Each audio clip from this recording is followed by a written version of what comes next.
Hey there, it's good to see you again, and have I got a great one for you today. My guest is one of those people who's been quietly shaping the photography industry for decades. You may not always see him in the spotlight, but if you've ever attended WPPI or learned from Creative Live or followed the Portrait Masters, then you've felt the impact of George Varanakis. While I've known George for years, it's a little hard to define him. He's not just an event guy. He's not just a business strategist. He's not just the big idea guy behind WPPI and TPM and Creative Live. He's a connector. He's a true builder of communities. And in this episode, we of course talk about WPPI and bring you behind the scenes of what it takes to put on a show that size, but we talk about what it takes to lead from behind the curtain, the physical and emotional labor of building something legendary, and what the future of creative education really looks like both online and offline. George opens up about managing teams and personal growth and the challenge of reinvention and what it takes to stay human in an industry that's constantly chasing the next big thing. The thing I love about this episode is that it's exactly like the conversations that he and I have after every conference. We steal away to some bar and just trade field notes. And it's the thing I look most forward to every year. George is one of those guys that never wants the spotlight because it's all about the team, the community, and the overall experience. But I think it's important to hear directly from the folks that are shaping and influencing what we all see, what we all hear, and what we all experience year in and year out. If you've ever felt like you want to know more about how this industry really works, but the world is changing faster than you can keep up with, then it's time to sit down with a true visionary. So let's get on with the show as I sit down with the one and only George Varanakis.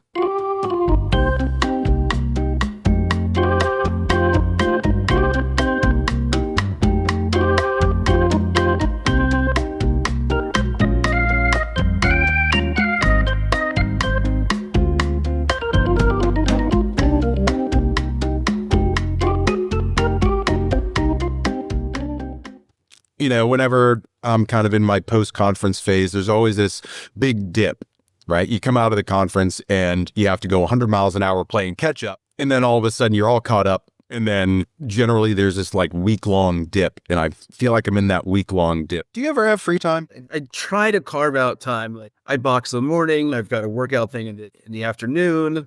So I try to like not just be on the hamster wheel all the time. So I took up the two most frustrating sports you possibly could, which is golf and boxing. And, you know, boxing looks easy. It's so not easy. Like there's so many things that go into it. And I feel like I have two left hands and two left feet most time in both sports. And so it's just like, it's incredibly frustrating. Have you boxed before? No, I've done a lot of hand-to-hand stuff. And there is nothing that wears you out faster or shows you how out of shape you are than trying to go 3 minutes at, full contact going for it. I don't care if it's karate, boxing, any type of MMA, like it is so hard. It's crazy. I hate cardio. So it's just a great kind of workout that you can running or sprinting or anything else. It was Krav Maga back in the day. Oh, nice. So do a lot of that, but I don't love running on a treadmill. So you go and you fight people, right? You work it out on the mat. But to test up for belts, you have to take on 3, 4, 5 people at a time. And you're just kind of in this ring and you're going around. I felt every time like my heart was literally going to explode. You do this and it's 300, 400 beats a minute. Right. And I'm like, man, the cardio ain't working like I thought the cardio was supposed to work. Right. So. That's true. Golf, on the other hand. Such a crazy game in that I went through a phase. I just started about 4 years ago. And like the first 2 years were rough. My third year, like it was awesome. I was shooting in the 80s, which is all I wanted. I just wanted to be competitive with my friends. Yeah. And then I don't know what happened. And now I'm back to like where I started. And it's just like, the lessons and the crap and and you go, is this worth it? Like, what am I doing? It makes me laugh because what happened was you started thinking about it. You tried to get better and you screwed it all up. I grew up playing golf. I used to teach golf. I worked at a country club for, a decade. I know golf. And the second that I tried to get better, playing competitively through high school and college, the more that I tried to get better, the worse I got. Well, next time you're out here, let's play. For sure.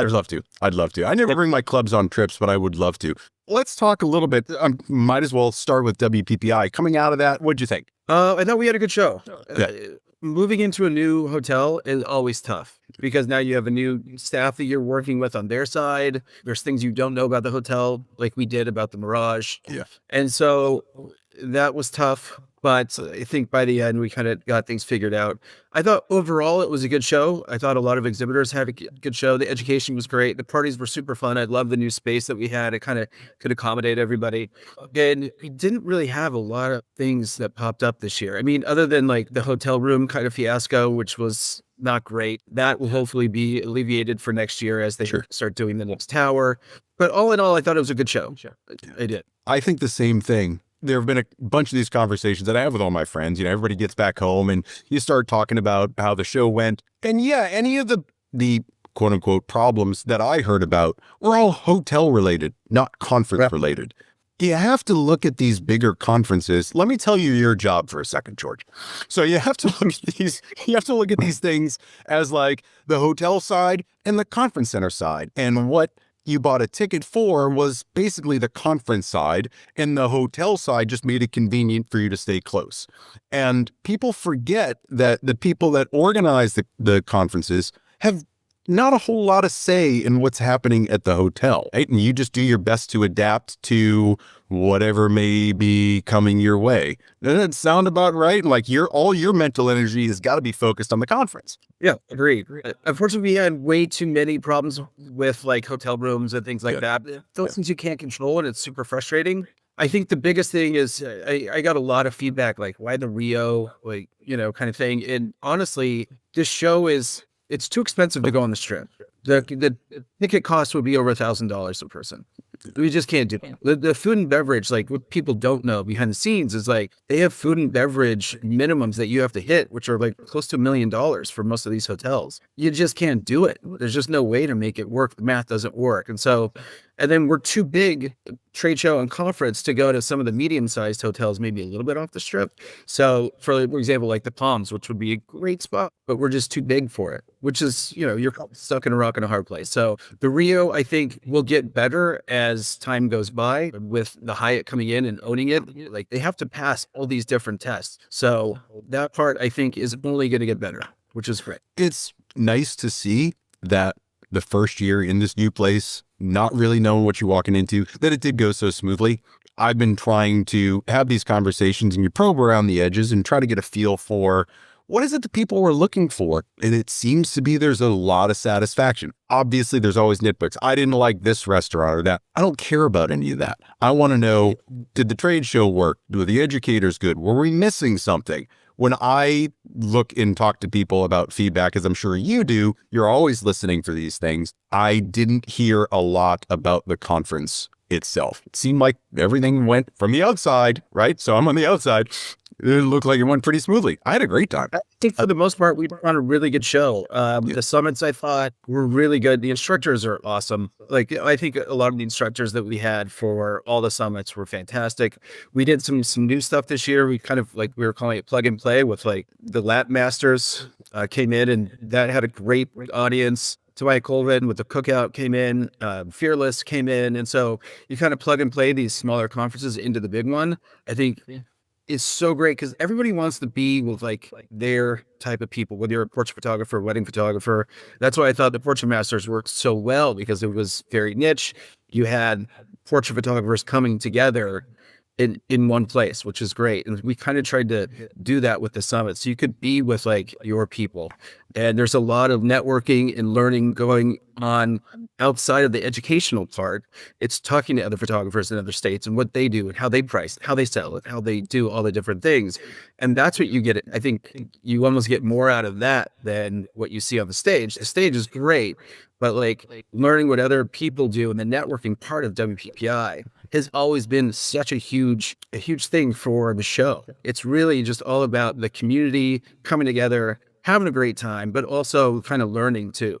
I think the one thing that the tagline I think we always used back in the day was like learn, party, network kind of thing. And that's really kind of what it is. Like the parties are super fun. We always want to make sure that like people are having a good time. Sure. You're kind of hosting a party in the end of the day. I always kind of look at it like that. Like you're hosting a party, you want everybody to have the best time possible. And you want to make sure that they come back to your parties in the future. And that is kind of how I've always looked at it, and how you treat people, and making sure that like we all look, there's always things we can improve on in customer service across the board. Sure. No one doubts, but you'll do everything you can to try to make sure that you have a higher batting average than most, because you just want people to enjoy themselves and learn from the best instructors in the industry and meet fellow photographers and be able to like go to the parties and go to the shooting bays and learn that way too. And there's so many different learning aspects of that show. It goes just beyond what you're really seeing. Like you just think it's like a conference and trade show, but there's so many different aspects of WPPI. And then there's like all the ups that are happening around it too. People are going out and doing shoots and stuff, which is it's awesome. It's great. How many times during the week at a conference do you think I should have switched careers? If you, oh, that's really funny. We'll have to answer that. Let that one marinate for a little bit. It just really depends on if you would have called 10 times during the show. Been like, Well, I think, one of the things that you've been known for over the years is this aspect of community building, right? Because you are the perfect host, because you make sure that everybody is having a good time and that you're listening and validating their concerns, right? You might be able to fix some things, you might not, but you're so focused on community and experience and connecting folks together. You're in this perfect position to do what you do, and the influence is seen everywhere. The community aspect that you were just talking about a minute ago, I think, is really what made this year special, and what I've seen at the Portrait Masters for years is this really tight sense of community at a conference. And as they get bigger, obviously it gets a little bit more difficult to keep that feeling going. But with all of these different groups at WPPI this year, I didn't feel like there was no community. I felt like there were all these communities starting to really get together and recognize each other, rather than them being this archipelago of independent islands that can't exist in the same space at the same time. It seemed like everything really came together well. What's kind of that secret sauce in community? Is it just treating people well? That's a big part of it. I think the summits were another big part of it too, because as like I was saying earlier, you get to be with your people. I think that's a huge part of it. And I appreciate your feedback. I think it's good. The thing that I always try to do, I try to listen to everybody, whether it's one of the major vendors or just an attendee. Like, I just want feedback. It used to drive Stu crazy, because like on the way home from Portrait Masters every year, I'd be like, okay, here's what we do. Like, I talked to so-and-so and I think we could do this, this, this. She'd be like, chill out for like a week, can you? But like your mind just keeps going. You can't help it. Yeah. And this year I came back and I was like, ooh, we could do this. We could do this. We could do this. I probably exhaust the crap out of everybody that I work with. But at the end of the day, that I feel like that's how you get better, is always thinking forward. How do we make this better? How do we take the shooting days from the TPM days and incorporate them into WPPI? And I think it's been a huge hit so far. I mean, last year it was packed. This year it was packed. And it's a huge added value. We also want to make this show affordable for everybody. If you look at the other shows, they're much more expensive than WPPI. You could literally go for free on a trade show pass and go shoot the shooting bays and sit in like a lot of the vendors that had stages and presentations, and there was a lot of them this year, and learn from the best on the planet. Like that, there's no better deal in town. So I feel like we try to create this amazing experience for people, and we try to make it affordable for everybody to come in. This year, you're right. It did feel like I could see where you could make a pretty good case where it was very cliquey in the past. It didn't feel like that this year. I don't know what the magic sauce was, other than trying to listen to people and like really try to put on the best show we possibly could. But it has a lot to do with the attendees and being open to like talking to other people. And I've always done like for newbies, like the red ribbon, if you're here by yourself, to try to make sure and welcome people in.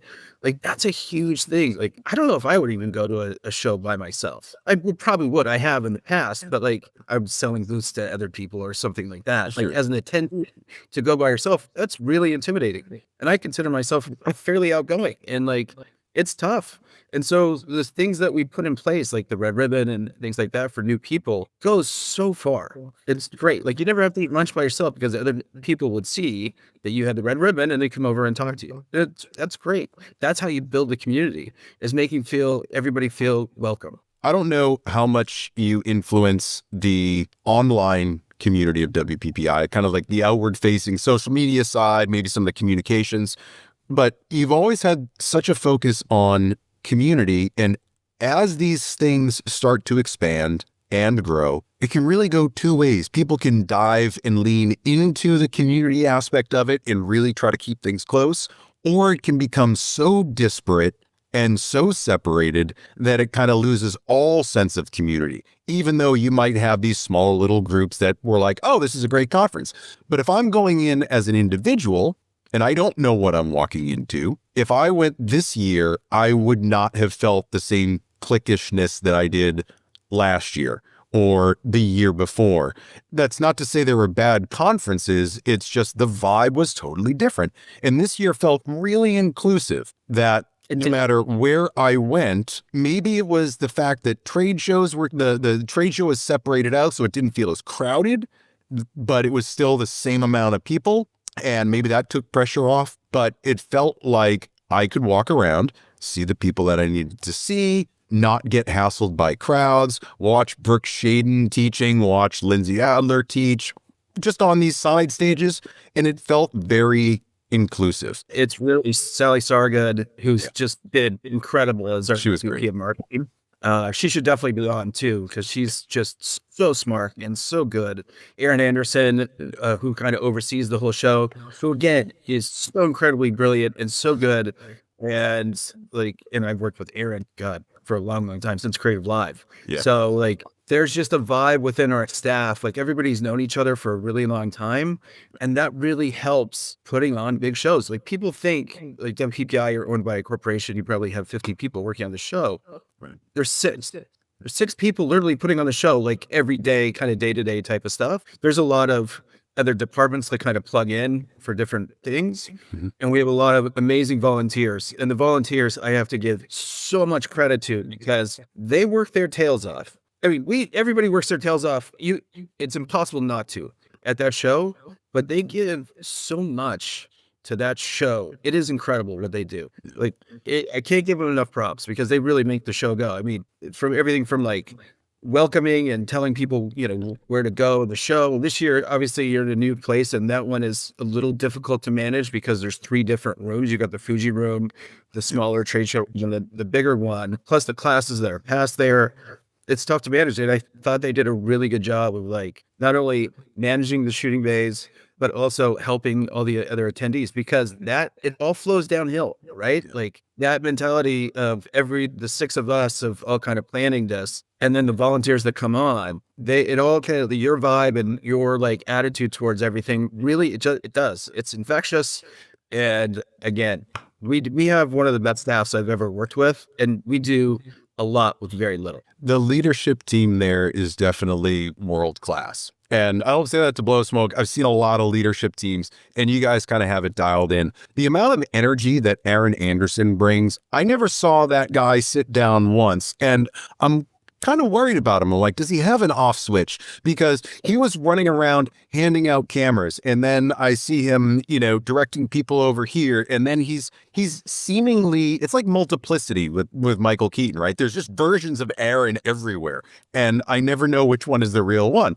So you nailed it on the head. He's the Energizer Bunny. He just doesn't stop. I thought Kellen and the production crew, Angela Anderson doing everything with the bays, unsung heroes that really need to be raised up on a pedestal a little bit, because they're the ones that are really keeping everything moving, and it's a huge testament to them. And these are small crews, man. They're small teams. And it's great. And you've seen Kellen for years. I mean, I worked with Kellen since 2012 at Creative Live. We've worked God, 13, 14 years together, which is crazy. And same with Aaron. And then you have Arlene that oversees all the conference, and she does an incredible job and has so many amazing relationships with everybody at the show. And then on the sales side, you have Dennis, who does such an incredible job to get all the vendors there. He's selling the majority of the booths. There's over 100 booths that he's selling, 100 clients, not 100 booths, 100 clients. And that is not easy to do. So you have a small team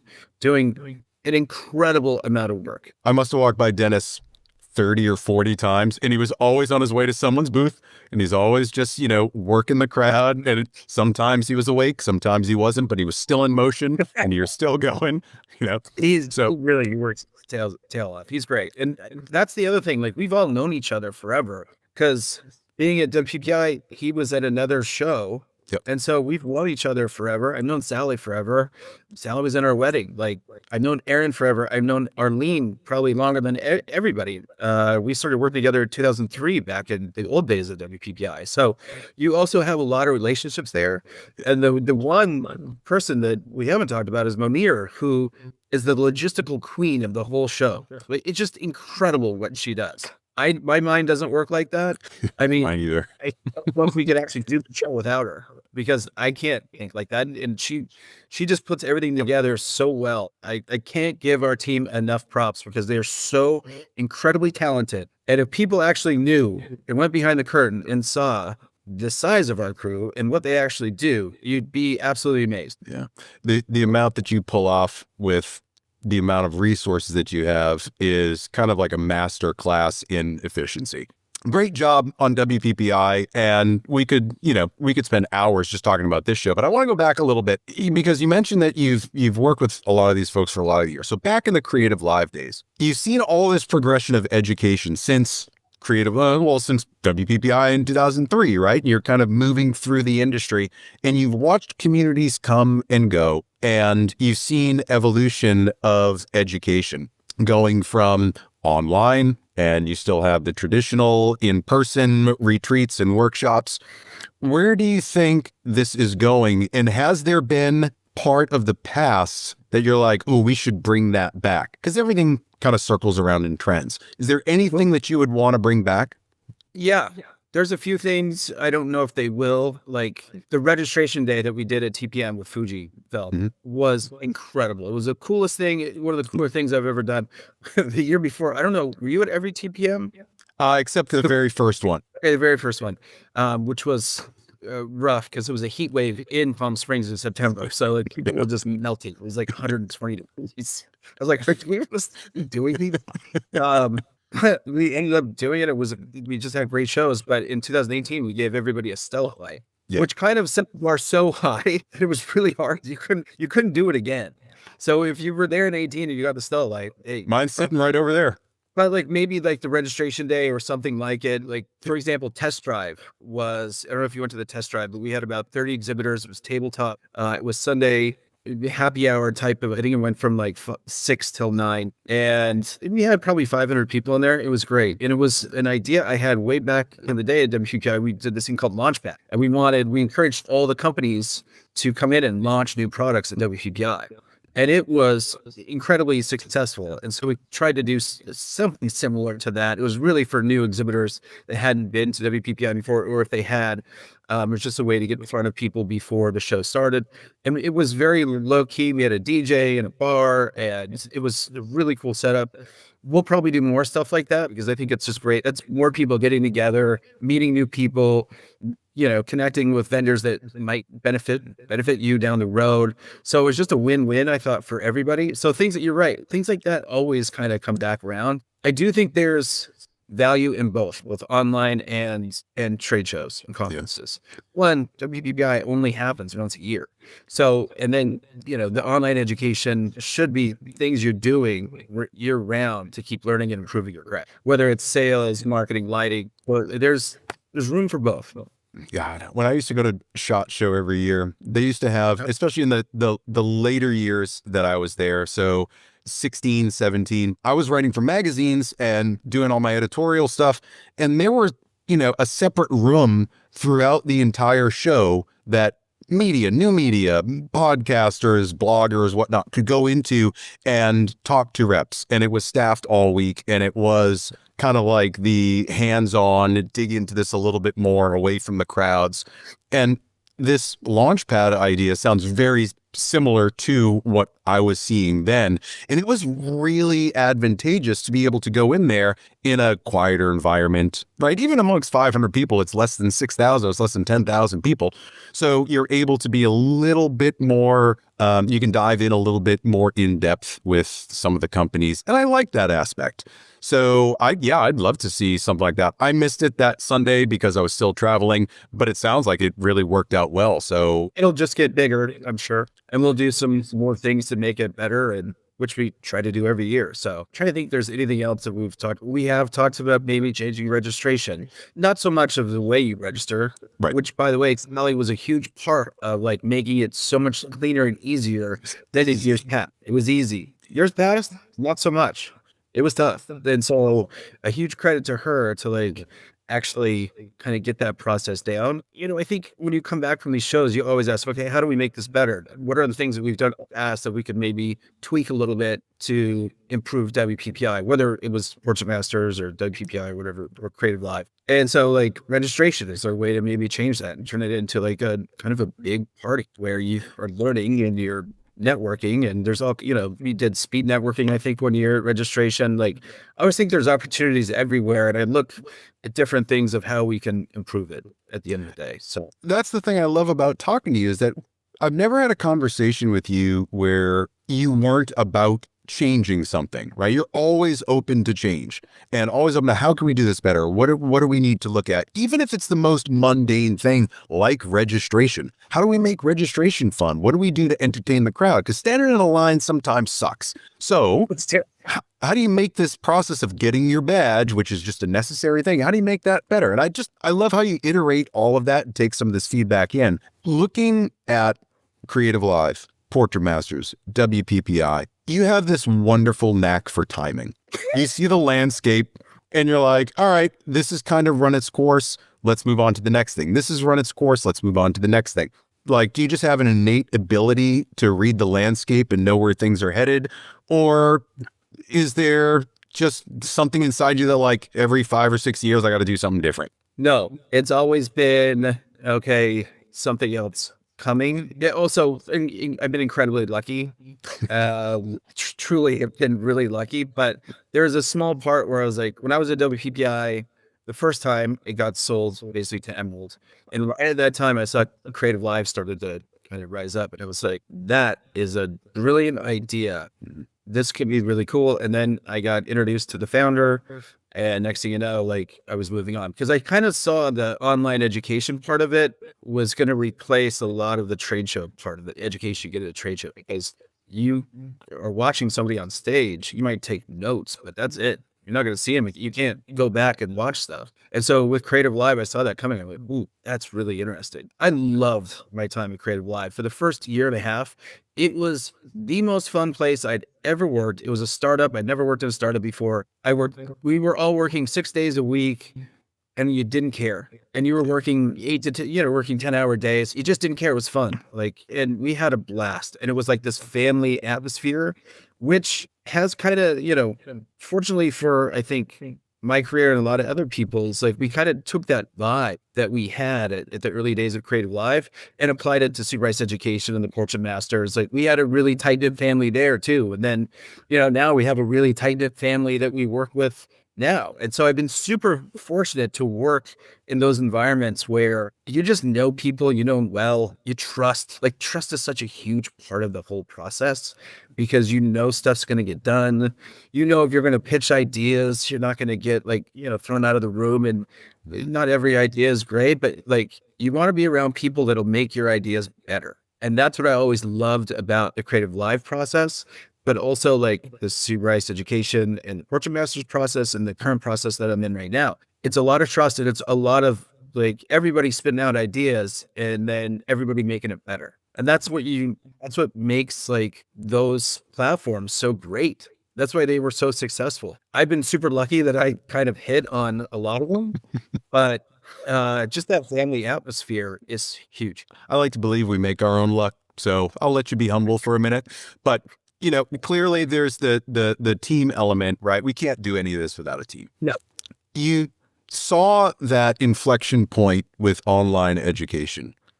It feels like it was damn near perfected with Sue Bryce Education in terms of the technology, the quality of the content, the interaction with an online community, and then the monetization of all of that as well. How do you keep it innovative these days? That is such a great question. You're right. I feel like the Sue Bryce Education piece was one of the best communities probably ever in the photo industry. It was truly incredible.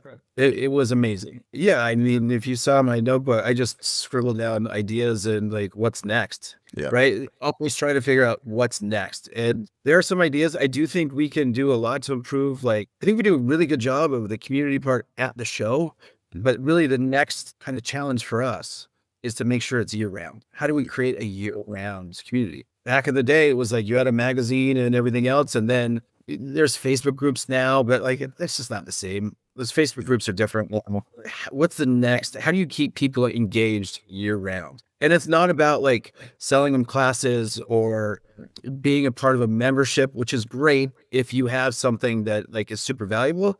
I think the key is like, what's the next thing and how do we connect with people year round? We've talked about, please don't quote me on this. These are just the ideas that we've had, but like, there's road shows, there's pop-up shows, like just ways to connect with people across the country to be able to do that. And you can even do it online. I mean, I remember having a conversation with you at WPPI about like where we did during COVID, where we did TPM live. Yep. And you said you had other photographers come over to your studio and you guys all watched it. Well, that was happening across the country, maybe even globally. We had a lot of people tune in. There's so much value there.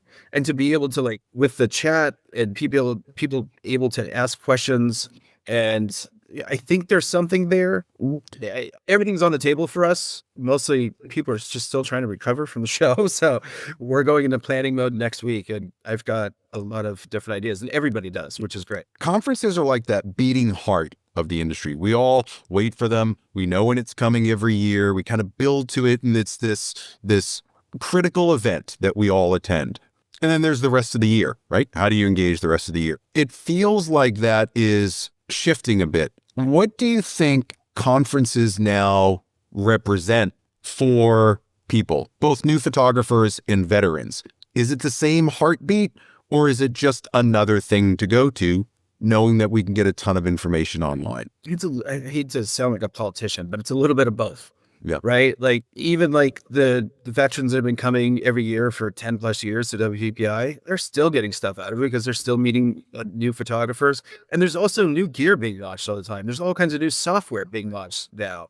So you still have to keep up with the times. And I think that's what the trade shows and conferences do. It keeps you kind of up on what's going on, which is huge. I mean, AI is a big thing in our industry right now. And there's a lot of companies kind of jumping in. And there was quite a few of them at the show this year. And so learning what they can do for you and help you and speed up, editing and everything else. Like you need to go and see what's going on. And I don't think just being online is going to help you do that. Going to the shows, like being able to talk to the reps, being able to see demos of the products and see like, okay, is this for me or not? Like, and really asking those questions. It's huge. There is nothing like the in-person energy. That's why I look forward to Portrait Masters every year. Is yes, I can be in the community in the Facebook group. Yes, I can watch Sue and the other instructors online, but there's nothing like being around that vibe. That in-person element really does factor in a lot. Let's take the AI space. Evoto has kind of carved out this massive continent of, mind share, thinking they are the company. But you can stand in their booth and look out and see 3 or 4 other companies doing very, very similar things, very similar products. So it becomes this opportunity for folks to see what else is out there, because if you're just doing, online searches, the best SEO wins. Maybe Evoto just owns the online market, but people don't know about product B and product C and product D out here. So it was nice to see that there are options, so that it doesn't feel like you can only be Canon, Nikon, Fujifilm. You can only use a photo. You can only use Photoshop, right? There's a lot more out there. So yeah, I agree with you in that fact that online is great for convenience. I don't think anything replaces experience and knowledge transfer like a conference. 1,000%. So if resources were no object, you got a big old fat wallet. What are you doing? The one big thing. Having a great time. Oh, for the show. Yeah. Where do you We're going to the Bahamas. Bring your golf clubs. As we're running on, it's going to be awesome. But what would I do with budget was no problem. Here's no problem at all. None. Yep. Show or for the organization or For the show. That is a great question. There's things I want to do that we can't do budget wise yet, but we're getting there. But that is a really tough question. I mean, I'd love to have more food. That's part of it. Like food and beverage would be part of it. We don't have a very large food and beverage minimum that we have to hit. So that would be great if we could, last year, everybody got coffee, which is free coffee. It was fantastic. Different hotel, different rules, different things. You can't do it. So I thought that was a huge perk. If we could have food at all the parties, would be amazing. That would be great. We're not in that position to do those type of things. But to be able to if your ticket included meals and coffee and cocktails, it would be fantastic. And your dollar would go so much further. So something like that, I think would be great. We've done it in the past at some other shows I've been a part of. So that would probably be the number one thing. I always loved doing the live stream demo stage was my baby that we did in night. I loved it. I thought it was so cool. It's just cost prohibitive. It's really expensive to especially the way we did it. We did it really Kellen and his team and Aaron put together such an amazing set and it looked great. And that was basically because we can only take 500 people and we sold out that year. Right. And I had a lot of vendors ask me why don't you guys open this up? But then you lose the kind of boutique feel of it. So the idea was, let's do a live stream demo, and B&H was the exclusive retailer. And so people are just buying products there. And I think there's something there. We'll see. But I would love to bring that back if we could, or do it in a different way, because that's a great way for people to demo their products where you're not going to get touch and feel, but you're going to see how people, use it. And I think that's still really valuable. You and I have had good conversations about kind of the new media aspect of this, right? And the live streaming, and how do we incorporate more people might not necessarily have a chance to be there in person? How do we engage the vendors more? How do we engage just the attendees on site a little bit more? If they're running around trying to see all the things, how do they see all the things, right? Is there a secondary channel that they can watch, or can they catch up with a news brief at night? Do you feel like conferences are gaining something from that, or losing mindshare to just pure online education? This is good. I like this. I don't know. I have to think about that one a little bit. I throw it back to you. Yeah. And, I always ask questions. I always have opinions, right? So I'm honestly curious what people have to say. For example, if you guys spent all your money on setting up live streaming and getting good Wi-Fi and focusing all your production energy on that, I feel like the in-person experience would probably suffer for that, in the hopes of trying to get an online community. We did it at SBU and TPM. We had, if you remember, we were live every Tuesday of the year. And then we had a show. That community, we built up the community, and then we decided to do a show. But we didn't, probably 3 years in before we launched the show, 2 years in, kind of built that up and then started a conference. So I think you can do both, but all of our effort at that time was going towards the live stream, the online component of the community, and building that out and building the education out. It's a needle that you have to thread. You got to thread that needle, and it is tough. It's really tough. Doing just in person, kind of like the boutique TPM feel, having everybody in one spot, everybody goes to the same classes, sees the same speakers, goes to dinner together, does all the stuff together. There's such a feeling of community there. It's only because you had done all the stuff during the rest of the year in the online space. And I think there was so much done in the online space, it drove people to the conference. I remember like, all right, tickets are going live, 9 o'clock on Tuesday. I better be online because they're going to sell out like this, right? It's that fear of missing out, the scarcity mindset. I think if we put too much energy, if we're at a conference and we put too much energy into the online stuff, you sacrifice the experience for the attendees. Now, what's the use of going to the conference if I'm going to see everything online, right? So it is that like threading that needle of what do you want the experience to look like? And this is where I think, we talked about at the beginning with you and Sally and Arlene and Aaron and the whole team are so focused on experience that there isn't a right way to do it, but there's a lot of wrong ways to do it. And you guys are always very conscious of all the wrong ways that this can go and trying to eliminate as many of those variables as possible. Is that relatively accurate? Yeah. You nailed it right on the head. Great. So with everything moving faster, tech, content, platforms are popping up. Every educator's popping up with their own technology platform. How do you keep the soul of a conference there without it falling apart? Community is one thing, but there's always this aspect of soul in a conference, right? You just know that's the really cool one. That's the really boutique one. Every conference kind of has a reputation, and I just think of that as the soul. As things move faster, how do you keep that soul? Yeah, that is a really good question. I always thought the biggest thing about WPPI, which most people probably don't see it this way, but I really believe in the energy of that show. If you went to that show 3 years ago, it was a different energy that you see today. Mm-hmm. So when we came in for the 2003 show, we only had like 90 days to really put this thing together. We were like, okay, we got to change the vibe. We got to change the energy of the soul. It's always had a soul and it's always had good energy, but we wanted to take it up. And so what we did is we put a DJ in the rotunda and we threw probably, t-shirts out. The t-shirt cannon. The t-shirt cannon. People were getting banged in the head by sunglasses, WPPI sunglasses we were throwing out, which is kind of funny. But like the energy of that show has changed, and I love it. Like again, it's always had energy, but like I wanted to have 1,000, 2,000 plus people waiting to go into that show. I felt like the DJ, and these are small little things that no one really thinks about, but it changes the show. People walk in, they're like, okay, let's go. We've got some music pumping. There's a lot of energy that's brought in through that. So the vendors feel it when those people come, when the attendees come through those doors, like it changes things. And it's the vibe, it's the soul of the show. And I hope we've done a good job. I hope people kind of see what we've been trying to do is really kind of pull that up a little bit and get people excited when they come to the show and feel that energy. And I think maybe that's where the community kind of thing comes from, is where it's a little bit different this year because there was just a different energy. And I feel like it worked the first year we did it in 23. I thought it was great last year. And this year it was just like, boom, like you walked into that rotunda where registration was.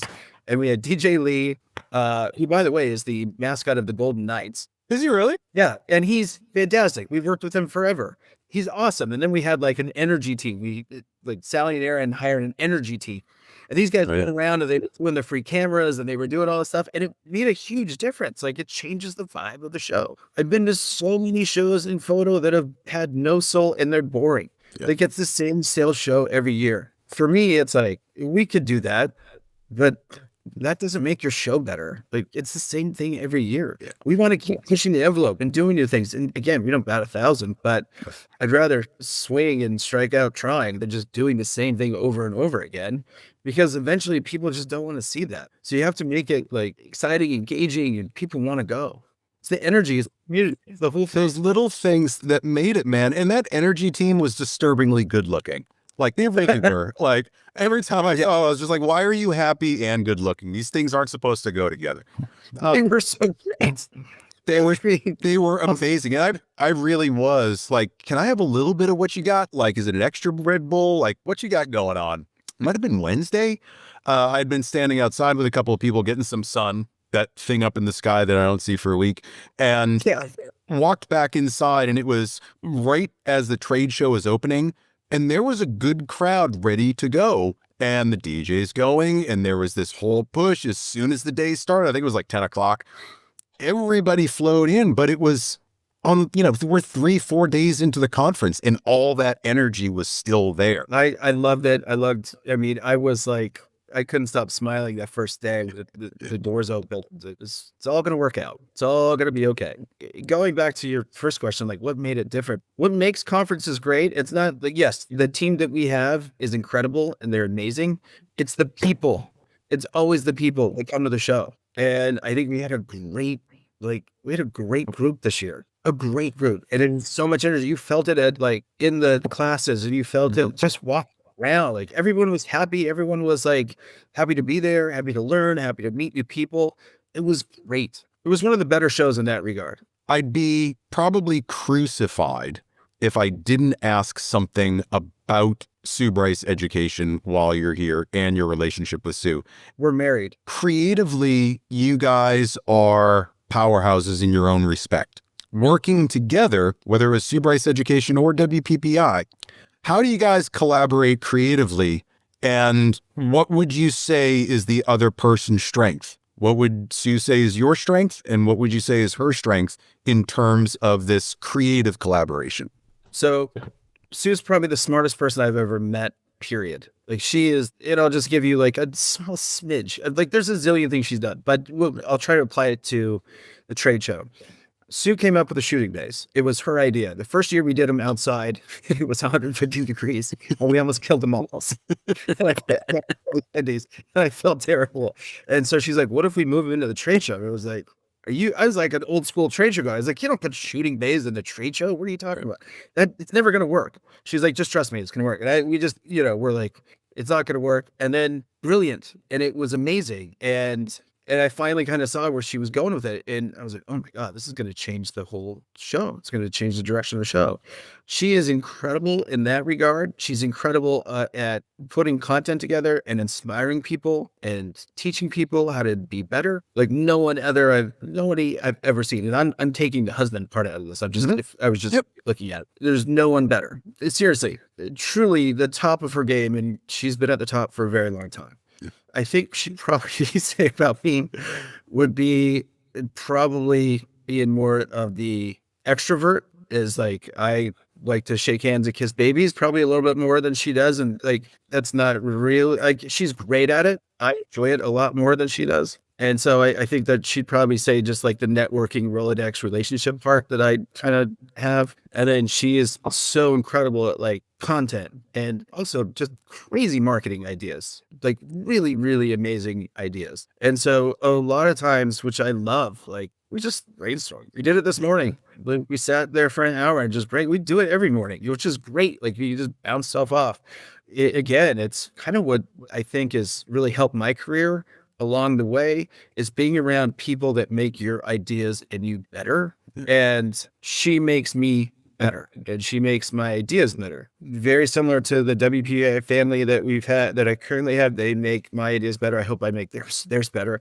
But also just throughout my career, it's always been that kind of family atmosphere. And so, yeah, she inspires me every day. It's frustrating because she's good at everything too. Like we were taking golfing lessons and I had been golfing for about a year.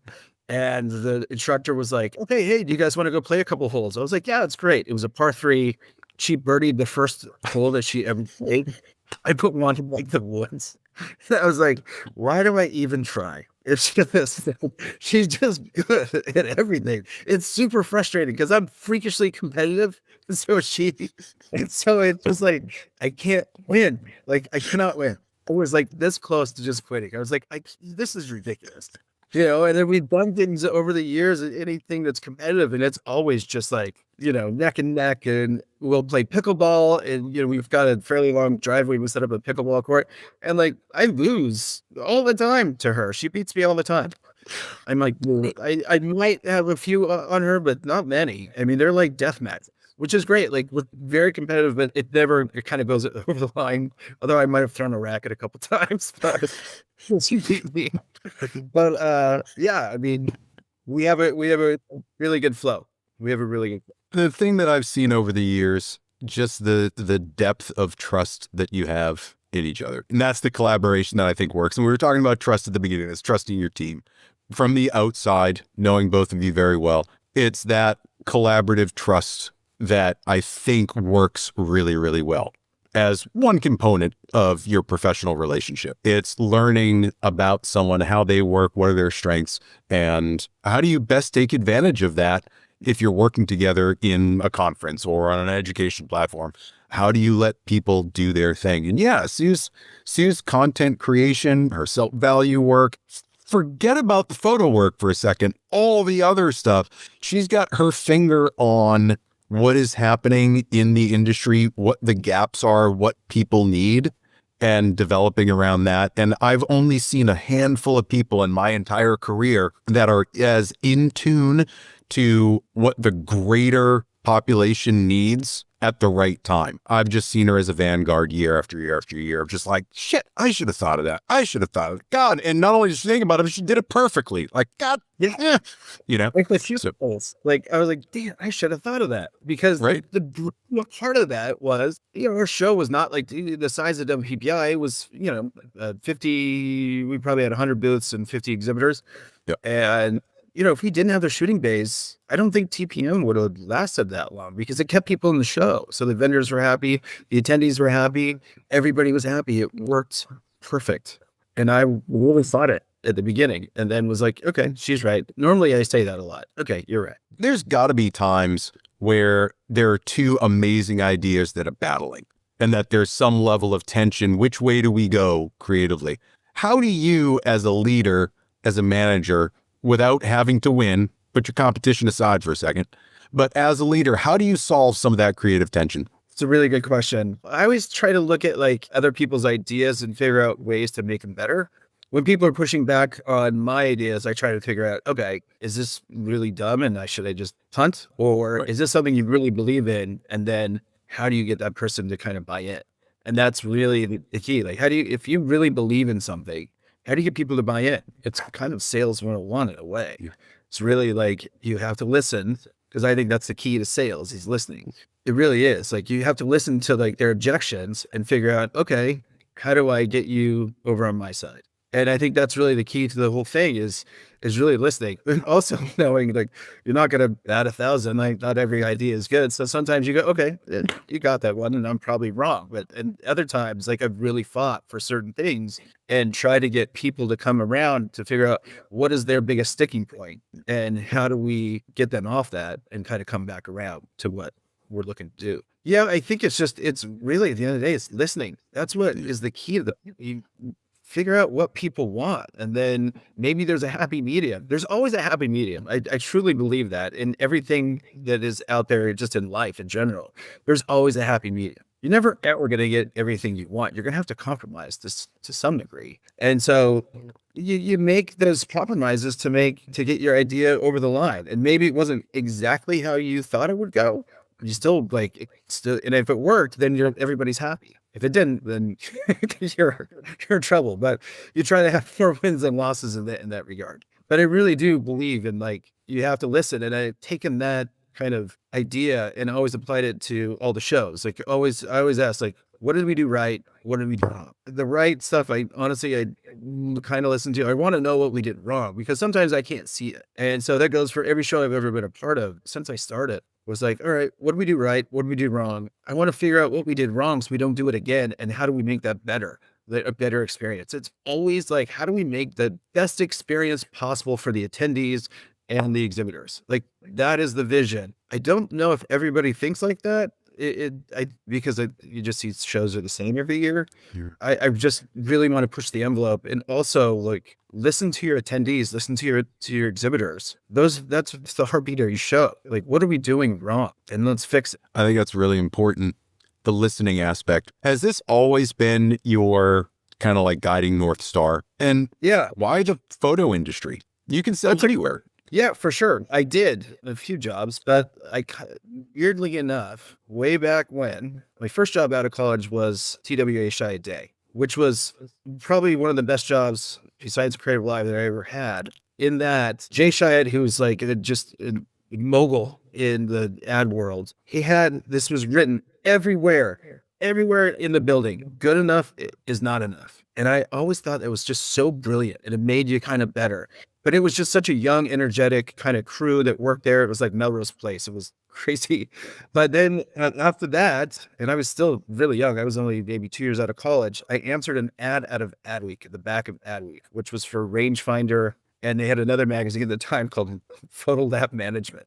All my friends thought I was crazy. It was just like, I was like, oh, I want to get into more sales. And so I started there, was there for a couple of years and then left, went to outdoor photographer for a little bit, sold for PC Magazine, and then got a call one day from the owner and said, hey, do you want to come back? We've got an opening. And I was there for 10 years. It was great. It was like it just was huge. And I mean, Yeah. those days it was crazy because as digital started ramping up and photography became kind of more available to more people, Mhm. I mean, it just exploded. And from the ad aspect, and I was a publisher of Rangefinder, eventually kind of moved up to that point. Mhm. We were doing like Vogue style rangefinders. Like they were 300 plus pages. It I was remember. so fun. It was amazing. I had a blast. And so that part was great. And that's where I kind of learned you take your lumps as you go, as everybody does when it's starting out. Like I was never really good at just like when I was at PC Mag and some of the other kind of more corporate sales jobs, like here's the PowerPoint and we just go through and you're just doing a PowerPoint, you're clicking, you're like, that was never my style. I hated it. What I really wanted was like, what are you looking for? Is this a brand kind of play? Is this more of a leads kind of play? Like just asking the questions. And if you ask the right questions, people are going to give you all the answers and you can lead them exactly where you kind of want to go.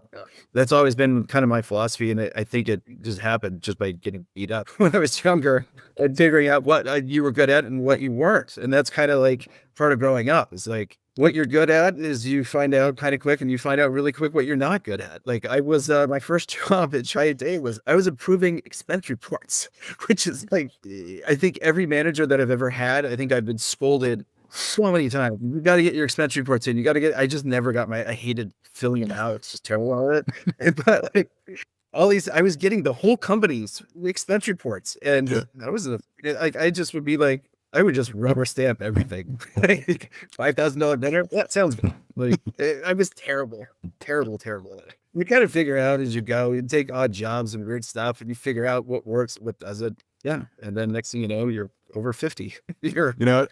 I don't want to be the guy today approving your expense reports. I just don't want to be that guy.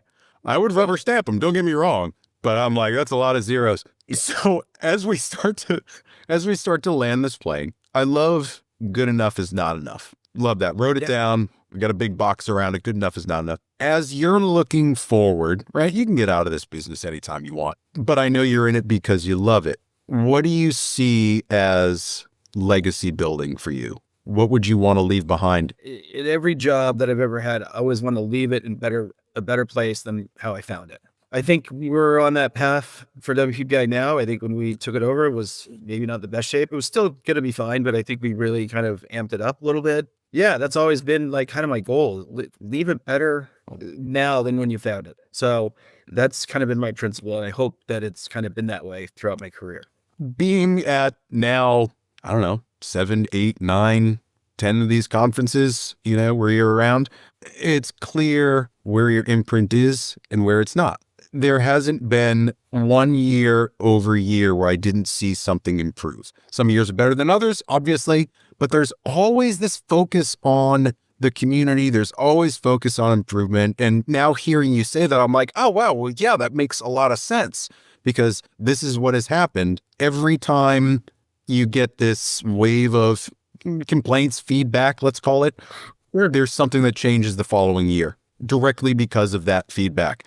I don't think you would get that if people didn't give a shit about what they were doing. And so clearly you pay attention, you love seeing this stuff happen, and you're really good at it. So I appreciate that. Yeah, no, I really appreciate being able to show up at a show, feeling welcome. You're a consummate host, right? You make everybody feel welcome. You have that thing that I don't have. You remember people's names. You remember what they do. Me, I walk up and I could be like, and your name is? You're like, my name's George. We've met every year for the past 10 years. I'm like, oh yeah, no, now I know. Yeah, of course. Right? I'm terrible. Like it's so hard to, everyone. I don't think you give yourself enough credit you know a lot of people. Everybody knows who you are, especially in the TPM community. Everybody knows who you are. You're one of the most outgoing guys.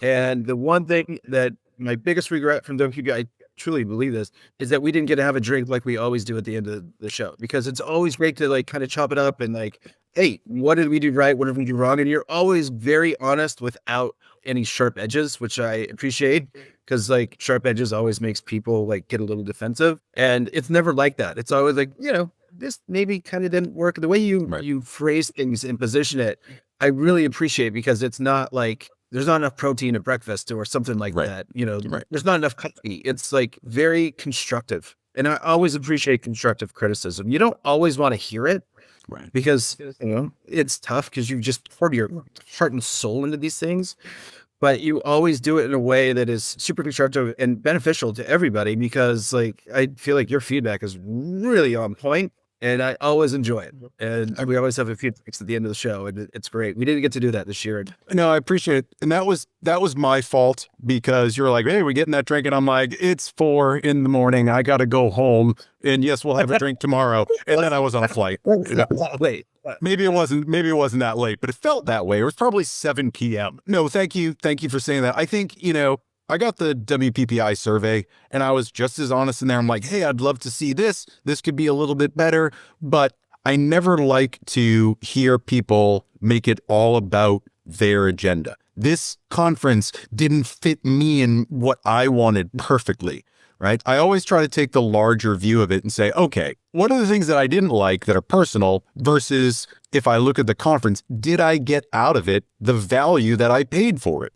And if I did, then I got no complaints. If I can say I got the value out of it, I got no complaints. Right. But if you want to hear me bitch and moan, I'll find a million things to bitch and moan about, but no one wants to hear that, right? I think the surveys are really, really important for people to fill out, so that you guys can get a real finger on the pulse of what people are feeling. If anybody got that and didn't fill it out, your fault next year. If you don't see what it is that bothered you. That's the way I feel about it. Hot take. Yeah, that's a good hot take. The interesting thing is, like, I read every comment, every single comment in every group that I'm a part of. I never reply, because I don't want to get into this like online small. I like, that's weird. But I truly like read every single one, and some of them I feel like, okay, that's a little off. That's a little, I feel like you've got an agenda looking for attention, but a lot of them are constructive, and I take them and we try to implement some of them. We can't move the show back to the MGM. That's just not going to happen. But like other little things, like, and we can, there's a lot of improvement that we can make to the summits, and I do read all that stuff. And so in the surveys, I will dive into for hours and try to figure out, like, okay, where does this whole thing go? Because it's really important to know what the community is saying and trying to make the show better. It's hard. Sometimes it's really hard to read, because again, you're pouring, and our team reads it and we discuss it.